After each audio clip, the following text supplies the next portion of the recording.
ಭಾಳ ಜನರ ಕಡೆ ಲಕ್ಷಾಂತರ ರೂಪಾಯಿ ಹಣ ಇರ್ತೈತಿ. ಆ ಹಣದ ಅವಶ್ಯಕತೆ 6 ರಿಂದ 7 ರಿಂದ 1 ವರ್ಷ ಒಳಗನ ಬೇಕಾಗಿರ್ತೈತಿ. ಅದ ಕಾರಣ ಆ ಹಣವನ್ನ ಎಲ್ಲಿ ಇನ್ವೆಸ್ಟ್ ಮಾಡೋದಂತನ ತಿಳಿಯಂಗಿಲ್ಲ. ಬ್ಯಾಂಕ್ನಾಗ ಇನ್ವೆಸ್ಟ್ ಮಾಡ್ರ ರಿಸ್ಕ್ ರೇ ಕಮ್ಮಿ ಇರ್ತೈತಿ, ಬಟ್ ಅಲ್ಲಿ ಬಡ್ಡಿ ಅಥವಾ ರಿಟರ್ನ್ ಅಥವಾ ಇಂಟ್ರೆಸ್ಟ್ ಅನ್ನು ಕಡಿಮೆ ಸಿಗ್ತೈತಿ. ಅದ ಕಾರಣ ಇಲ್ಲೇ ಬರೋದ ಲಿಕ್ವಿಡ್ ಫಂಡ್. ಲಿಕ್ವಿಡ್ ಫಂಡ್ದಾಗನು ರಿಸ್ಕ್ ಕಡಿಮೆ ಇರ್ತೈತಿ ಅಥವಾ ಆಲ್ಮೋಸ್ಟ್ ಝೀರೋನ ಇರ್ತೈತಿ ಅಂತ ನಾವು ಅನ್ಬೋದಾ. ಬಟ್ ಬ್ಯಾಂಕ್ ಅಕೌಂಟ್ಗಿಂತ ಹೆಚ್ಚು ಇಂಟ್ರೆಸ್ಟ್ ಅಥವಾ ಬಡ್ಡಿ ನಿಮಗೆ ಲಿಕ್ವಿಡ್ ಫಂಡ್ನಾಗ ಸಿಗ್ತೈತಿ. ಅದ ಕಾರಣ ಇವತ್ತಿನ ಈ ವಿಡಿಯೋನಾಗ ನಾವು ಲಿಕ್ವಿಡ್ ಫಂಡ್ ಬಗ್ಗೆನ ಡೀಟೇಲ್ದಾಗ ಸರಳವಾಗಿ ತಿಳ್ಕೊಳ್ಳೋಣ. ಕನ್ನಡದಾಗ ಇನ್ನ ತನಕ ಈ ಲಿಕ್ವಿಡ್ ಫಂಡ್ ಬಗ್ಗೆ ಯಾರೂ ಅಷ್ಟು ಡೀಟೇಲ್ದಾಗ ತಿಳಿಸಿಲ್ಲ, ಅಷ್ಟು ಡೀಟೇಲ್ದಾಗ ನಾ ತಿಳಿಸಿದ್ದೀನಿ. ಮೇನ್ ಪ್ರಮುಖವಾಗಿ ಇವತ್ತಿನ ಈ ವಿಡಿಯೋನಾಗ ಲಿಕ್ವಿಡ್ ಫಂಡ್ ಯಾವ ತರ ಕೆಲಸ ಮಾಡ್ತೈತಿ, ನಿಮ್ಮ ಹಣವನ್ನ ಎಲ್ಲಿ ಇನ್ವೆಸ್ಟ್ ಮಾಡ್ತೈತಿ ಅಂತ ಅದ್ರ ಬಗ್ಗೆ ತಿಳ್ಕೊಳ್ಳೋಣ. ಎಷ್ಟು ವಿಧದ್ದು ಲಿಕ್ವಿಡ್ ಫಂಡ್ ಇರ್ತಾವಂತ ಅದ್ರ ಬಗ್ಗೆ ತಿಳ್ಕೊಳ್ಳೋಣ. ಯಾವ ತರ ಲಿಕ್ವಿಡ್ ಫಂಡ್ನಾಗ ನಾವು ಹೂಡಿಕೆ ಮಾಡ್ಬೋದಂತ ಅದ್ರ ಬಗ್ಗೆನೂ ಡೀಟೇಲ್ದಾಗ ಸರಳವಾಗಿ ನಾವು ತಿಳ್ಕೊಳ್ಳೋಣ. ಈ ವಿಡಿಯೋ ಭಾಳ ಇಂಪಾರ್ಟೆಂಟ್ ಆಗ್ತೈತ್ರಿ. ಯಾಕಂತಂದ್ರೆ ಈ ವಿಡಿಯೋನಾಗ ನಿಮಗೆ ಮೇನ್ ಅಂತಂದ್ರೆ ಕಡಿಮೆ ರಿಸ್ಕ್ನಾಗ ಹೆಚ್ಚು ರಿಟರ್ನ್ ಯಾವ ತರ ನಾವು ಗಳಿಸಬಹುದು ಶಾರ್ಟ್ ಟರ್ಮ್ನಾಗ ಅಂತ ಅದ್ರ ಬಗ್ಗೆ ತಿಳಿಸಿದ್ದೀನಿ. ಅದ ಕಾರಣ ವಿಡಿಯೋನ ಸ್ಕಿಪ್ ಮಾಡೋದು ಫುಲ್ ವಿಡಿಯೋನ ನೋಡ್ರಿ.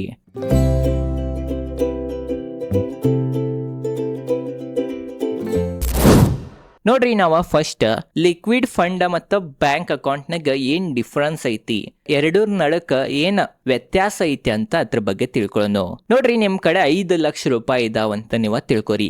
ನಿಮ್ ಕಡೆ 5 ಲಕ್ಷ ರೂಪಾಯಿ ಇದಾವ. ಈ 5 ಲಕ್ಷ ಹಣ ನಿಮಗ 1 ವರ್ಷದ ಒಳಗನ ಬೇಕಾ, ಅದ ಕಾರಣ ನಿಮಗ ಹೆಚ್ಚು ರಿಸ್ಕ್ ತಗೊಳ್ಳೋದಿಲ್ಲ. ಅದ ಕಾರಣ ನಿಮ್ ಕಡೆ 2 ಆಪ್ಷನ್ ಇಲ್ಲಿ ಬರ್ತಾವ. ಒಂದೇದ ಬ್ಯಾಂಕ್ ಅಕೌಂಟ್, ಎರಡನೇದ ಲಿಕ್ವಿಡ್ ಫಂಡ್. ಬ್ಯಾಂಕ್ ಅಕೌಂಟ್ನಾಗ ನೀವು ಏನ್ರಿ 5 ಲಕ್ಷ ರೂಪಾಯಿ ಇಟ್ರಿ ಅಂತಂದ್ರ ಫಸ್ಟ್ ವಿಡ್ರಾವ ಎನಿ ಟೈಮ್ ಮಾಡ್ಬೋದ, ಯಾವಾಗನ್ನು ನೀವು ಮಾಡ್ಬೋದ. ATMನಾಗ ಹಣವನ್ನ ತಕ್ಕೋಬೋದ. ಇದ್ ಬೆನಿಫಿಟ್ ನಿಮಗ ಬ್ಯಾಂಕ್ ಅಕೌಂಟ್ನಾಗ ಸಿಗ್ತೈತಿ. ಬಟ್ ಇಲ್ಲಿ ಇಂಟ್ರೆಸ್ಟ್ ಭಾಳ ಕಡಿಮೆ ಸಿಗ್ತೈತಿ, ಬಡ್ಡಿ ಭಾಳ ಕಡಿಮೆ ಸಿಗ್ತೈತಿ. 2-3% ಪ್ರತಿ ವರ್ಷ ಸಿಗ್ತೈತಂತ ನಾವು ಅನ್ಬೋದ. ಅದ ಕಾರಣ ಇದೊಂದು ಒಳ್ಳೆ ಹಾದಿ ಐತಿ. ಬಟ್ ಇಲ್ಲಿ ಬಡ್ಡಿ ಭಾಳ ಕಡಿಮೆ ಸಿಗ್ತೈತಿ. ಇನ್ಫ್ಲೇಷನ್ಕಿಂತನೂ ಕಡಿಮೆ ಇಂಟ್ರೆಸ್ಟ್ ಅಥವಾ ಬಡ್ಡಿ ನಮಗಿಲ್ಲಿ ಸಿಗ್ತೈತಿ. ಅದ ಕಾರಣ ಇದ ಒಂದು ನೆಗೆಟಿವ್ ಪಾಯಿಂಟ್ ಬ್ಯಾಂಕ್ ಅಕೌಂಟ್ನಾಗ ಅನ್ಬೋದ. ಅದ ಕಾರಣ ಇಲ್ಲೇ ಬರೋದನ್ನ ಲಿಕ್ವಿಡ್ ಫಂಡ್. ಲಿಕ್ವಿಡ್ ಫಂಡ್ನಾಗೂ ಸೇಮ್ ನೀವು 5 ಲಕ್ಷ ರೂಪಾಯಿ ಹೂಡಿಕೆ ಮಾಡಿರಂತಂದ್ರ ವಿಡ್ರಾವ್ ಎನಿ ಟೈಮ್ ಮಾಡ್ಬೋದ. ಬಟ್ ಸ್ವಲ್ಪ ಸಮಯದಾಗನ ಮಾಡ್ಬೇಕ್ರಿ ನೀವು. ಆ ಸಮಯನೂ ತಿಳಿಸ್ತೇನೆ. ಡ್ಯೂರಿಂಗ್ ದ ಮಾರ್ಕೆಟ್ ಅವರ್ಸ್ನಾಗನ ಮಾಡ್ಬೇಕ. ಮಾರ್ಕೆಟ್ ಏನು ಓಪನ್ ಇರ್ತೈತಿ, ಸ್ಟಾಕ್ ಮಾರ್ಕೆಟ್, ಆ ಸಮಯದಾಗನ ಮಾಡ್ಬೇಕ. ಇದೇನ್ ಸಮಯ ಇರ್ತೈತಿ, ಮಾರ್ಕೆಟ್ ಅವರ್ಸ್ ಏನಂತೇವ್ ನಾವು, ಅದ ಟೈಮ್ದಾಗನ ನೀವು ಹಣವನ್ನ ತಕ್ಕೋಬೇಕ ಅಥವಾ ಹಾಕಬಹುದ. ಇದ ಒಂದು ಡಿಸ್ಅಡ್ವಾಂಟೇಜ್ ಲಿಕ್ವಿಡ್ ಫಂಡ್ ಅಂತ ನಾವು ಅನ್ಬೋದ. ರಾತ್ರಿ ಬೇಕಂತ ರಾತ್ರಿ ತಕ್ಕೊಳಕ್ ನೀವು ಸಾಧ್ಯ ಆಗಂಗಿಲ್ಲ, ಮತ್ತು ಸಂಡೇ ಮತ್ತು ಸ್ಯಾಟರ್ಡೇನು ಹಣವನ್ನ ತಕ್ಕೊಳಕಾಗಂಗಿಲ್ಲ.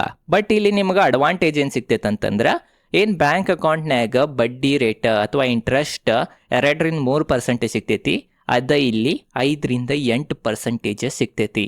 ಅದ ಕಾರಣ ಭಾಳ ಜನರ, ಭಾಳ ದೊಡ್ಡ ದೊಡ್ಡ ಹೂಡಿಕೆದಾರರ ಅವ್ರದ್ದು ಲಕ್ಷಾಂತರ ರೂಪಾಯಿ, ಕೋಟ್ಯಾಂತರ ರೂಪಾಯಿ ಬ್ಯಾಂಕ್ ಅಕೌಂಟ್ನ ಇಡೋಕ್ಕಿಂತ ಲಿಕ್ವಿಡ್ ಫಂಡ್ನ ಇಡ್ತಾರ.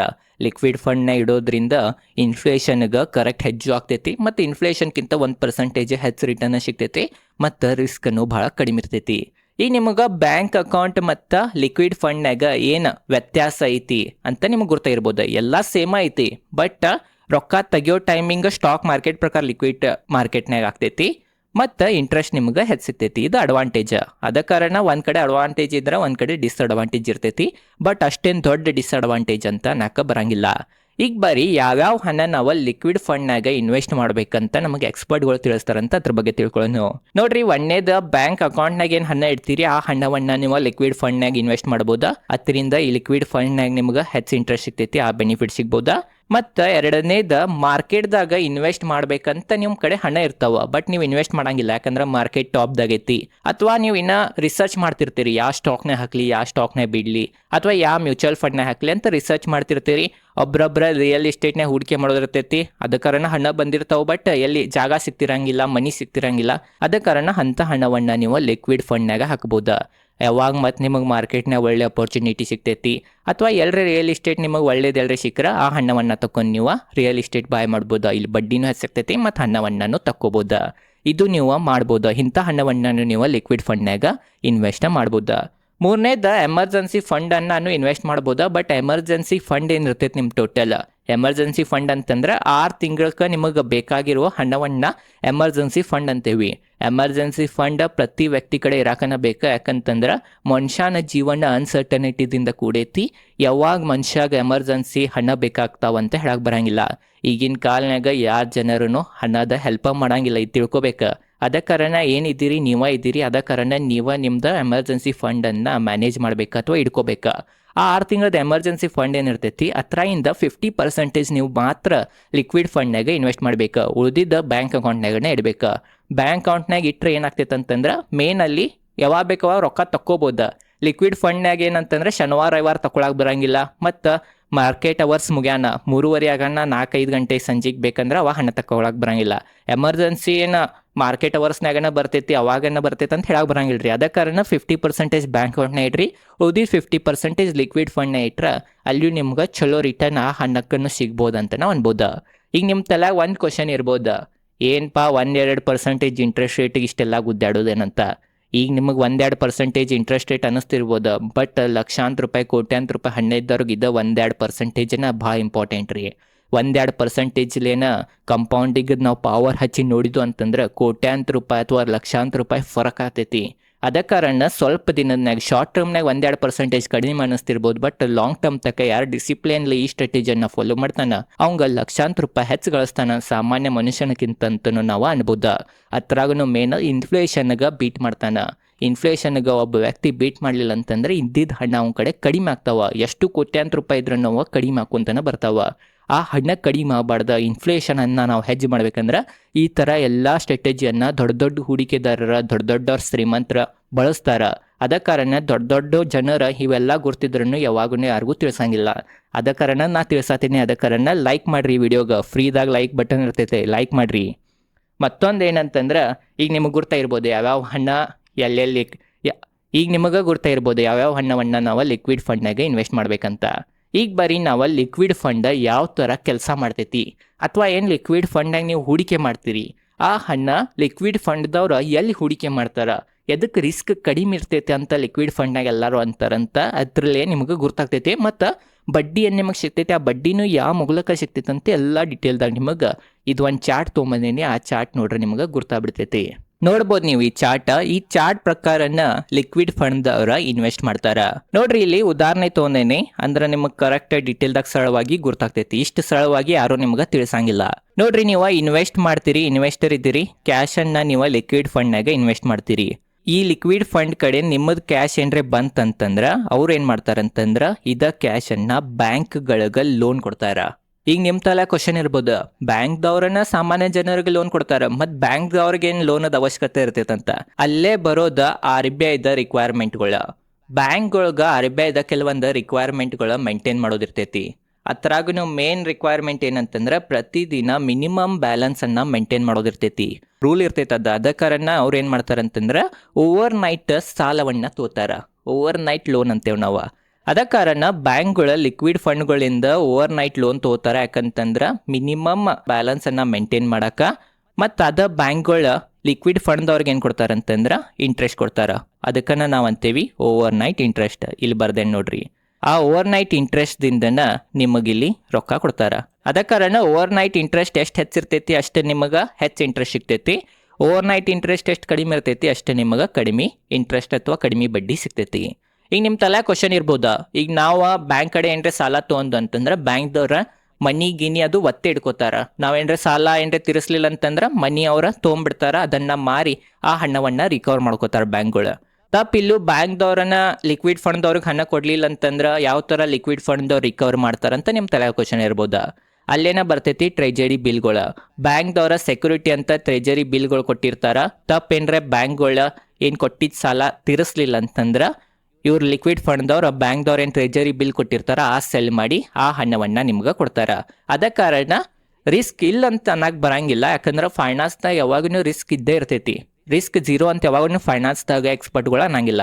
ಬಟ್ ನಾವು ಕಂಪೇರ್ ಮಾಡ್ರೆ ಇದು ಒಂದು ಸೇಫ್ ಹಣ ಅಂತ ಅನ್ಬೋದು. ಇಷ್ಟು ಸೇಫ್ ನಿಮ್ಗೆ ಎಲ್ಲೂ ಸಿಗಂಗಿಲ್ಲ. ಅದ ಕಾರಣ ಹೆಚ್ಚು ತಲೆ ಕೆಡಿಸ್ಕೊಳ್ಳೋದಿಲ್ಲ. ರಿಸ್ಕ್ ಕಡಿಮೆನೇ ಐತಿ ಅಥವಾ ರಿಸ್ಕ್ ಫ್ರೀನ ಐತಿ, ಹಂಗೇನ್ರೆ ಫೈನಾನ್ಸ್ನಾಗ ಒಂದು ಶಬ್ದ ಇದ್ರೆ ರಿಸ್ಕ್ ಫ್ರೀನ ಐತಿ ಅಂತ ನಾವು ಅನ್ಬೋದು. ಇದು ನಿಮ್ಗೆ ಗುರ್ತ ಇರ್ಬೋದು ಎಷ್ಟು ರಿಸ್ಕ್ ಫ್ರೀ ಇತ್ತಂತ. ಬ್ಯಾಂಕ್ದವ್ರು ತಪ್ಪು ಕೊಡ್ಲಿಲ್ಲ ಅಂದ್ರೂ ಟ್ರೆಜರಿ ಬಿಲ್ಗಳು ಇರ್ತಾವ, ಆ ಸೆಲ್ ಮಾಡ್ರೆ ನಿಮ್ಗೆ ಹಣ ಸಿಗತ್ತಾವ. ಅದ ಕಾರಣ ಹೆಚ್ಚು ತಲೆ ಕೆಡಿಸ್ಕೊಳ್ಳೋ ಇದಿಲ್ಲ. ಅದ ಕಾರಣ ಓವರ್ ನೈಟ್ ಇಂಟ್ರೆಸ್ಟ್ ಎಷ್ಟು ಹೆಚ್ಚಿರ್ತೈತಿ ಅಷ್ಟು ನಿಮ್ಗೆ ಹೆಚ್ಚು ಇಂಟ್ರೆಸ್ಟ್ ಸಿಗ್ತೈತಿ, ಅಷ್ಟು ನಿಮಗೆ ಹೆಚ್ಚು ಲಾಭ ಇಲ್ಲಿ ಸಿಗ್ತೈತಿ. ಓವರ್ ನೈಟ್ ಇಂಟ್ರೆಸ್ಟ್ ರೇಟ್ ಎಷ್ಟೈತಂತ ನಿಮಗೆ ಯಾವ ಥರ ಗುರ್ತಾಗ್ತೈತೆ ಅಂತಂದ್ರೆ, ನಿಫ್ಟಿ ಡೇ ಇಂಡೆಕ್ಸ್ ಅಂತ ಒಂದು ಚಾರ್ಟ್ ಇರ್ತೈತಿ. ಆ ಚಾರ್ಟ್ನಾಗ ಎಷ್ಟು ಇಂಟ್ರೆಸ್ಟ್ ನಡೆಯತೈತಂತ ನಾವು ನೋಡ್ಬೇಕು. ಸಾಮಾನ್ಯವಾಗಿ 5%ದಿಂದ 8% ಇರ್ತೈತಿ. ಈಗ ಸದ್ಯ 6% ಸುಮಾರು ನಡೆಯತೈತೆ ಅಂತ ನಾವು ಅನ್ಬೋದು. ಇದೇ ನಿಫ್ಟಿ ಒನ್ ಡೇ ಇಂಡೆಕ್ಸ್ ಐತಿ, ಇದ್ರದ ಚಾರ್ಟ್ ಡೈಲಿ ಏರಿಳಿತ ತೋರ್ಸಂಗಿಲ್ಲ, ತೋರ್ಸೋಣ ಭಾಳ ಕಡಿಮೆ ತೋರಿಸ್ತೈತಿ ರೀ, ಪೈಸಾನ್ಯಾಗದು ತೋರಿಸ್ತೈತಿ. ಬಟ್ ಇದೇನು ಇಂಟ್ರೆಸ್ಟ್ ರೇಟ್ ಇದಾವೆ ಇವು ನಿರ್ಧಾರ ಎತ್ತರ ಪ್ರಕಾರ ಆಗ್ತಾವಂತಂದ್ರೆ ಏನು RBI ರೆಪೋ ದರ ಐತಿ, ಇನ್ಫ್ಲೇಷನ್ ಐತಿ, ಅದೆಲ್ಲದ್ರ ಮ್ಯಾಗ ಡಿಪೆಂಡ್ ಆಗ್ತೈತಿ. ಅದ ಕಾರಣ ಹೆಚ್ಚು ತಲೆ ಕೆಡಿಸ್ಕೊಳ್ಳೋದಿಲ್ಲ. ನಾವು ನಿಫ್ಟಿ ಡೇ ಇಂಡೆಕ್ಸ್ನಾಗ ಎಷ್ಟು ಇಂಟ್ರೆಸ್ಟ್ ರೇಟ್ ನಡೆಯತೈತೆ ಅಂತ ನೋಡೋದ, ಅದೇನ್ರೆ ಒಳ್ಳೇದಿತ್ತಂತಂದ್ರೆ ಅವಾಗ ನಾವು ಲಿಕ್ವಿಡ್ ಫಂಡ್ನಾಗ ಹೂಡಿಕೆ ಮಾಡೋದ. ಈ ಥರ ಲಿಕ್ವಿಡ್ ಫಂಡ್ದವ್ರು ಇನ್ವೆಸ್ಟ್ ಮಾಡಿ ನಿಮಗೆ ರಿಟರ್ನ್ ಕೊಡ್ತಾರಂತ ನಾವು ಅನ್ಬೋದ. ಈ ಚಾರ್ಟ್ ಮುಖಾಂತರ ನಿಮಗೆ ಸರಿಯಾಗಿ ಗುರ್ತ ಇರ್ಬೋದಾ, ಅಥವಾ ಈ ಚಾರ್ಟ್ ಸ್ಕ್ರೀನ್ಶಾಟ್ ಹೊಡೆದು ನೀವು ಇನ್ನೂ ಡೀಟೇಲ್ದಾಗ ತಿಳ್ಕೊಬೋದು. ಭಾಳ ಡೀಟೇಲ್ದಾಗ ತಿಳಿಯೋಂಗನ ಈ ಚಾರ್ಟನ್ನು ತಯಾರ ಮಾಡೀನಿ. ಬರೀ ಈಗ ನಾವೇನು ತಿಳ್ಕೊಳ್ಳೋಣ ಅಂತಂದ್ರೆ, ಏನು ಲಿಕ್ವಿಡ್ ಫಂಡ್ದು 2 ವಿಧಗಳು ಇರ್ತಾವ, ಆ 2 ವಿಧಗಳು ಏನಂತ ಅದ್ರ ಬಗ್ಗೆ ತಿಳ್ಕೊಳ್ಳೋಣ, ಮತ್ತು ಆ 2 ವಿಧದ ಡಿಫ್ರೆನ್ಸ್ ಐತೆ ಎರಡರ್ನಾಗನು ಅಂತ ಅದ್ರ ಬಗ್ಗೆ ತಿಳ್ಕೊಳ್ಳೋಣ. ನೋಡ್ರಿ, ಲಿಕ್ವಿಡ್ ಫಂಡ್ನಾಗ ಪ್ರಮುಖವಾಗಿ 2 ವಿಧಗಳು ಇದಾವ. ಒಂದನೇ ವಿಧದ ಹೆಸರು ಏನಂತಂದ್ರೆ ಲಿಕ್ವಿಡ್ ETF IDCW, ಎರಡನೇದ ಲಿಕ್ವಿಡ್ ETF ಗ್ರೋತ್. ಈಗ ನಾವು ಫಸ್ಟ್ ಲಿಕ್ವಿಡ್ ETF IDCW ಅಂದ್ರೆ ಏನ, ಅತ್ರ ಏನು ಡಿಫ್ರೆನ್ಸ್ ಐತಂತ ಅದ್ರ ಬಗ್ಗೆ ತಿಳ್ಕೊಳ್ಳೋಣ. ನೋಡ್ಬೋದ, ಇಲ್ಲಿ ಚಾರ್ಟ್ ತೆಗ್ದೇನೆ, ಇದ್ರ ಮುಖಾಂತರ ತಿಳ್ಕೊಳ್ಳೋಣ. ನೋಡ್ರಿ, 1 ಯೂನಿಟ್ ಐತಂತ ತಿಳ್ಕೊರಿ. ಯಾವಾಗನು ETF ಯೂನಿಟ್ನಾಗ ಬಾಯ್ ಮಾಡ್ಬೇಕಾಗ್ತೈತಿ. ಆ 1 ಯೂನಿಟ್ನಾಗ 1000 ಕ್ವಾಂಟಿಟಿ ಇದಾವಂತ ತಿಳ್ಕೊರಿ. ಆ 1 ಯೂನಿಟಿಗೆ ನಿಮ್ಗೆ ವರ್ಷಕ್ಕೆ, ಇದೊಂದು ಉದಾಹರಣೆ, ಬಟ್ ಸದ್ಯ 6% ಸುಮಾರು ನಡೆದೈತಿ, ಅದ ಕಾರಣ 6% ಇಡೋದು. ಈ 1 ಯೂನಿಟಿಗೆ ನಿಮ್ಗೆ ಪ್ರತಿ ವರ್ಷ 6% ಇಂಟ್ರೆಸ್ಟ್ ಸಿಗ್ತೈತಿ ಅಂತಂದ್ರೆ ವರ್ಷಕ್ಕೆ 60 ರೂಪಾಯಿ ಆತ. 1000 ರೂಪಾಯಿ ಹೂಡಿಕೆ ಮಾಡಿರಿ 1 ಯೂನಿಟ್ಗೆ ಅಂತಂದ್ರೆ ವರ್ಷಕ್ಕೆ 60 ರೂಪಾಯಿ ಸಿಗ್ತೈತಿ. 60 ಡಿವೈಡೆಡ್ ಬೈ 365 ಮಾಡ್ರೆ ಪ್ರತಿದಿನ ನಿಮಗೆ ಇಂಟ್ರೆಸ್ಟ್ 1000 ರೂಪಾಯಿಗೆ 0.16 ರೂಪೀಸ್ ಸಿಗ್ತೈತೆ ಅಂತ ನಾವು ಅನ್ಬೋದು. ಅದ 0.16 ಡಿವೈಡೆಡ್ ಬೈ 1000 ಮಾಡ್ರೆ ಎಷ್ಟು ಬಂತ್ರಿ, 0.00016 ಬಂತ. ಅಂತಂದ್ರೆ ಪ್ರತಿದಿನ ನೀವೇನ್ರೆ 1000 ರೂಪಾಯಿ ಹೂಡಿಕೆ ಮಾಡಿರಿ 1 ಯೂನಿಟ್ ETF ತೊಗೊಂಡ್ರಿ ಅಂತಂದ್ರೆ, ಅದು ಯಾವ ETF ರೀ, ಲಿಕ್ವಿಡ್ ETF IDCW ಏನ್ರಿ ತೊಗೊಂಡ್ರಿ ಅಂತಂದ್ರೆ ಪ್ರತಿದಿನ 0.00016 ರೂಪೀಸ್ ನಿಮಗೆ ಲಾಭ ಆಗ್ತೈತಿ, ಅಥವಾ ಅಷ್ಟು ಬಡ್ಡಿ ಸಿಗ್ತೈತಿ. 6% ವರ್ಷದ ಪ್ರಕಾರ ನಾವು ಹಿಡಿದ್ರೆ ಪ್ರತಿದಿನ ನಿಮಗೆ ಇಷ್ಟ ಸಿಗ್ತೈತಿ. ಅದ ಕಾರಣ ನೋಡ್ಬೋದು, ಮಂಡೇ ನಿಮಗೆ ಇಷ್ಟ ಸಿಕ್ಕಿತ್ತೆ 0.00016. ಅದೇ ಥರ ಮಂಗಳವಾರ ಸಿಕ್ಕಿತ್ತ, ಬುಧವಾರ ಸಿಕ್ಕಿತ್ತ, ಗುರುವಾರ ಸಿಕ್ಕಿತ್ತ, ಫ್ರೈಡೇ ಸಿಕ್ಕಿತ್ತ, ಸ್ಯಾಟರ್ಡೆ ಸಿಕ್ಕಿತ್ತ, ಸಂಡೇ ಸಿಕ್ಕಿತ್ತ. ಅಂತಂದ್ರೆ ಟೋಟಲ್ ನಿಮಗೆ ಒಂದು ವಾರಗೆ ಎಷ್ಟು ಸಿಕ್ಕಿತ್ರಿ, 0.0001112 ಸಿಕ್ಕಿತ್ತ. ಅದನ್ನ ನಾವು ಒಂದು ವಾರಕ್ಕೆ ಟೋಟಲ್ ಕೂಡಿಸಿದ್ದು ಅಂತಂದ್ರೆ ಎಷ್ಟು ಬಂತ್ರಿ, 1.00112 ಯೂನಿಟ್ ಅದು. ಅಂತಂದ್ರೆ ಟೋಟಲ್ ಮೇನ್ ನಾವು ಇಷ್ಟೆಲ್ಲ ತಲೆ ಕೆಡ್ಸೋಕ್ಕಿಂತ ಮೇನ್ ಏನಂತಂದ್ರೆ, ಏನಿದ ಲಿಕ್ವಿಡ್ ETF IDCW ಐತಿ, ಅದ್ರಾಗ ನಿಮಗೆ ಏನು ಇಂಟ್ರೆಸ್ಟ್ ಸಿಗ್ತೈತಿ, ಆ ಇಂಟ್ರೆಸ್ಟ್ ಹಣದ ರೂಪದಾಗ ಸಿಗಂಗಿಲ್ಲ. ಆ ಇಂಟ್ರೆಸ್ಟ್ ನಿಮ್ದೇನು ಯೂನಿಟ್ ಐತಿ ಅದ್ರಾಗನ ಪ್ಲಸ್ ಹಾಕೊಂತ ಹೋಗ್ತೈತಿ. ಇದು ಟೋಟಲ್ ಇದೇನ 0.0016 ಐತಿ, ಇದು ಹಿಂಗೆ ಹಾಕೊಂತ ಕುಡ್ಕೊಂತ 2 ಯೂನಿಟ್ ಆಗ್ತೈತಿ. ಹಂಗೆ ಹೆಚ್ಚು ಹಾಕೊಂತ ಹೋಗ್ತಾವ್ರಿ ನಿಮ್ಮ ಯೂನಿಟ್. ಬಟ್ ಇದ್ರ ಒಂದು ಡಿಸ್ಅಡ್ವಾಂಟೇಜ್ ಏನಂತಂದ್ರೆ, ಈಗ ನಿಮ್ದು ಟೋಟಲ್ 0.0001112 ಯೂನಿಟ್ ಆಗೈತೆ ಅಂತಂದ್ರೆ ನೀವು ಇಷ್ಟು ಸೆಲ್ ಮಾಡಕ್ಕೆ ಬರಂಗಿಲ್ಲ. ಇದು ಕೂಡಿ ಪ್ಲಸ್ ಹಾಕೊಂತ 2 ಯೂನಿಟ್ ಆಗೋಣ ನೀವು ಸೆಲ್ ಮಾಡ್ಬೋದು. 1 ಯೂನಿಟ್ 2 ಯೂನಿಟ್ 3 ಯೂನಿಟ್ ಆಗೋಣ ಸೆಲ್ ಮಾಡ್ಬೋದು. ಇದು 0.22 ಹಿಂಗೆ ಏನ್ರಿ ಇದ್ರಿ ಸೆಲ್ ಮಾಡಕ್ಕೆ ಬರಂಗಿಲ್ಲ. ಇದು 1 ಯೂನಿಟ್ ಇದ್ದಿದ್ದು 2 ಯೂನಿಟ್ ಆಗೋದು ಕಾಯ್ಬೇಕಾ, ಅವಾಗ ನೀವು ಸೆಲ್ ಮಾಡ್ಬೋದು. ಮೇನ್ ಇದ IDCW ಏನು ಇಂಟ್ರೆಸ್ಟ್ ಸಿಗ್ತೈತಿ ಅದ ಯೂನಿಟ್ಗಳಾಗಿ ಆ್ಯಡ್ ಆಗ್ತಾವ. 1 ಯೂನಿಟ್ ಆಗೋಣ ನೀವು ಸೆಲ್ ಮಾಡ್ಬೋದು. ಪೈಸಾನ್ಯಾಗದು ಯೂನಿಟ್ ಏನು ಜಮಾ ಇರ್ತಾವ ಸೆಲ್ ಮಾಡಕ್ಕೆ ಬರಂಗಿಲ್ಲ. ಇದು ಒಂದು ಡಿಸ್ಅಡ್ವಾಂಟೇಜ್. ಮತ್ತೊಂದು ಬರ್ತೈತಿ ಗ್ರೋತ್, ಲಿಕ್ವಿಡ್ ETF ಗ್ರೋತ್ ಅಂತ. ಅತ್ರ ಏನಂತಂದ್ರೆ ಏನು ಲಾಭ ಸಿಗ್ತೈತಿ, ಇದೇನೀಗ ಲಾಭ ಸಿಕ್ಕಿತ್ತು ನಮಗೆ ಪ್ರತಿದಿನ, ಇದು ಡೈರೆಕ್ಟ್ NAVನಾಗನ ಆ್ಯಡ್ ಆಗ್ತೈತಿ. NAV ಏನು ಇರ್ತೈತಿ, ಆ ಲಿಕ್ವಿಡ್ ಫಂಡ್ದೇನು ಹಣ ಇರ್ತೈತಿ NAV ಅಂತೇವೆ ನಾವು, ಅದಕ್ಕೆ ಆ NAVನಾಗನೇ ಆ್ಯಡ್ ಆಗ್ತೈತಿ. ಅದ ಕಾರಣ ಆ ಅಡ್ವಾಂಟೇಜ್ ನಿಮಗೆ ಗ್ರೋತ್ನಾಗ ಸಿಗ್ತೈತಿ. ಅದ ಕಾರಣ ಎಲ್ಲ ಹೆಚ್ಚು ಎಕ್ಸ್ಪರ್ಟ್ಗಳು ಮತ್ತು ಎಲ್ಲ ಹೂಡಿಕೆದಾರರ ಲಿಕ್ವಿಡ್ ETF ಗ್ರೋತ್ನಾಗನ ಹೆಚ್ಚು ಹೂಡಿಕೆ ಮಾಡ್ತಾರಂತ ನಾವು ಅನ್ಬೋದು. ಬಟ್ ಎರಡು ಸೇಮನ್ನ, ಎರಡರ್ನಾಗೂ ಸೇಮ್ ಬಡ್ಡಿ ಸೇಮ್ ಇಂಟ್ರೆಸ್ಟನ್ನು ಸಿಗ್ತೈತಿ. ಬಟ್ ಈ ಥರ ಯೂನಿಟ್ಗಳಾಗಿ ಆ್ಯಡ್ ಆಗ್ತಾವ, ಅದ್ರಾಗ NAV ಆಗಿ ಆ್ಯಡ್ ಆಗ್ತೈತಿ. ಇದು ನಿಮಗೆ ಗುರ್ತಾ ಇರ್ಬೋದು ಎರಡು ನಡಕ ಡಿಫ್ರೆನ್ಸ್. ಭಾಳ ಸರಳವಾಗಿ ತಿಳಿಸಿನಿ. ತಿಳಿಲ್ಲ ಅಂದ್ರೆ ಇನ್ನೊಂದ್ಸಲ ಹೋಗಿ ನೀವು ನೋಡ್ಬೋದ. ಬರೀ ಈಗೇನು ತಿಳ್ಕೊಳ್ಳೋಣ ಅಂತಂದ್ರೆ ಏನೇನು ನೋಡ್ಬೇಕು, ನಾವು ಲಿಕ್ವಿಡ್ ETF ಅನ್ನ ಬಾಯ್ ಮಾಡೋದ್ ಮುಂದೆ ಏನೇನು ಚೆಕ್ ಮಾಡ್ಬೇಕಂತ ಅದ್ರ ಬಗ್ಗೆ ತಿಳ್ಕೊಳ್ಳೋಣ. ನೋಡ್ರಿ, ಲಿಕ್ವಿಡ್ ETF ಅನ್ನ ಬಾಯ್ ಮಾಡೋಕ್ಕಿಂತ ಮೊದಲು ಫಸ್ಟ್ ನೀವು IDCW ETF ತಗೋಬೇಕು, ಗ್ರೋತ್ ಲಿಕ್ವಿಡ್ ETF ತಗೋಬೇಕು ಅಂತ ನೋಡ್ಬೇಕು. ಎರಡರನ್ಯಾಗನು ಏನ್ ಡಿಫ್ರೆನ್ಸ್ ಐತಿ ಅಂತ ನಾ ತಿಳಿಸಿನಿ. ಫಸ್ಟ್ ನೀವು ಚಾಯ್ಸ್ ಮಾಡ್ಬೇಕು. ಎರಡನೇದ್ ನೀವು NAV ಅಂತ ಒಂದ್ ಇರ್ತೈತಿ, ಅದನ್ನ ಚೆಕ್ ಮಾಡ್ಬೇಕು. ಯಾವ ಫಂಡ್ ಹೌಸ್ ನೀವು ETF ಬಾಯ್ ಮಾಡ್ತೀರಿ ಲಿಕ್ವಿಡ್ ETF, ಅವ್ರದ ಹೆಸರನ್ನ ಗೂಗಲ್ನಾಗ ಸರ್ಚ್ ಮಾಡಿ ಲಾಸ್ಟಿಗೆ INAV ಅಂತ ಸರ್ಚ್ ಮಾಡ್ಬೇಕು. ಅವಾಗ ನಿಮಗೆ ಈ ಥರ ಓಪನ್ ಆಗ್ತೈತಿ. ಜಿರೋದಾದವ್ರದ್ದು ನಾ ಓಪನ್ ಮಾಡೀನಿ. ETF INAV ಸಮ್ಮರಿ ಅಂತ ಸರ್ಚ್ ಮಾಡ್ಬೇಕು, ಆ ಫಂಡ್ ಹೌಸ್ದ ಹೆಸರನ್ನ ಹಾಕಿ. ಆಮೇಲೆ ಈ ಥರ ಓಪನ್ ಆಗ್ತೈತಿ. ಜಿರೋದಾದ ಓಪನ್ ಮಾಡೀನಿ. ಇಲ್ಲಿ ನೋಡ್ಬೋದು ಜಿರೋದಾದ ಲಿಕ್ವಿಡ್ದೇನಿದೆ ETF ಐತಿ, ಹತ್ತಿರದ INAV ಎಷ್ಟು ನಡ್ದೈತೆ ಅಂತಂದ್ರೆ, INAV ಫುಲ್ ಫಾರ್ಮ್ ಏನಂತಂದ್ರೆ ಇಂಡಿಕೇಟಿವ್ ನೆಟ್ ಅಸೆಟ್ ವ್ಯಾಲ್ಯೂ ಅಂತಂದ್ರೆ ಅದೇನು ಲಿಕ್ವಿಡ್ ಫಂಡ್ ಐತಿ ಹತ್ತಿರದ ಕರೆಂಟ್ ಒರಿಜಿನಲ್ ವ್ಯಾಲ್ಯೂ ಏನೈತಿ ಅಂತ ನೋಡ್ಬೇಕು.